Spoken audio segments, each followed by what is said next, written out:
Esprit de prière et d'adoration de Marie. Il n'y a jamais eu d'âme sur la terre qui ait suivi avec autant de perfection que la bienheureuse Vierge le grand précepte du Sauveur. Il faut toujours prier et sans jamais cesser. Luc, chapitre 18, verset 1. Sans se décourager.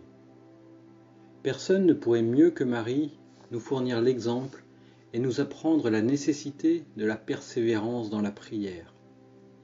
Saint Albert le Grand nous dit que la Divine Mère fut, après Jésus-Christ, la plus parfaite dans la vertu d'oraison. Premièrement, parce que son oraison fut continuelle et persévérante. Dès le premier moment où elle reçut la vie, elle commença à prier et avec l'existence, elle eut un parfait usage de la raison. Afin même de mieux vaquer à sa prière, elle voulut, à l'âge de 3 ans, s'enfermer dans la retraite du temple, où, indépendamment des heures destinées à l'oraison, elle se relevait la nuit pour aller prier devant l'autel, comme elle l'a dit à sainte Élisabeth de Hongrie. Je me levais toujours au milieu de la nuit, et j'allais me prosterner devant l'autel du temple, afin d'y présenter mes prières au Seigneur.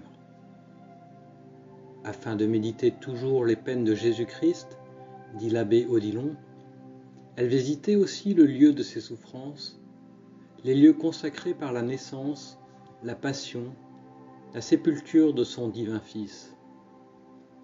En outre, son oraison était profondément recueillie, exempte de distraction et de désordre.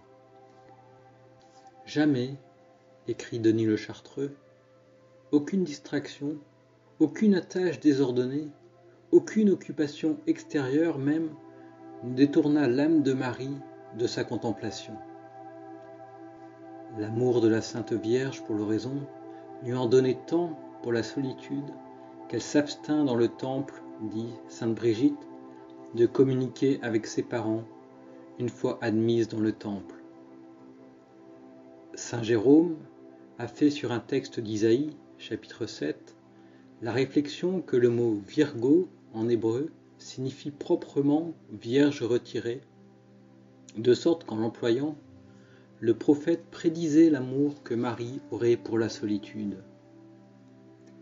Richard et saint Vincent Ferrier établissent encore le goût de Marie pour la retraite. La diligence qu'elle mit à se rendre chez sa cousine Élisabeth, dit saint Ambroise, montre aux vierges qu'elles doivent fuir le monde. Saint Bernard affirme que l'amour de Marie pour l'oraison ou la solitude la rendait attentive à fuir la conversation des hommes. C'est pourquoi l'Esprit Saint lui donne le nom de tourterelle. C'est pourquoi aussi la Sainte Vierge vécut dans ce monde comme dans un désert. Qu'est-ce qui monte du désert comme une colonne de fumée odorante d'encens et de myrrhe, de tous les aromates des marchands? Cantique, chapitre 3, verset 6. Le philosophe Philon disait que le Seigneur ne parle aux âmes que dans la solitude. Et Dieu lui-même l'a déclaré par la bouche d'Osée. Je vais l'entraîner jusqu'au désert, et je lui parlerai cœur à cœur. Osée, chapitre 2, verset 14. C'est par la solitude et le silence que l'âme quitte les pensées de la terre pour méditer les biens du ciel. Prions.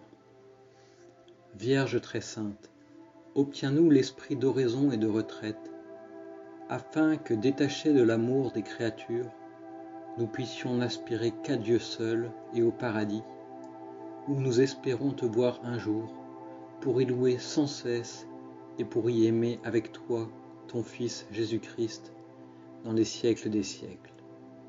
Ainsi soit-il. Amen.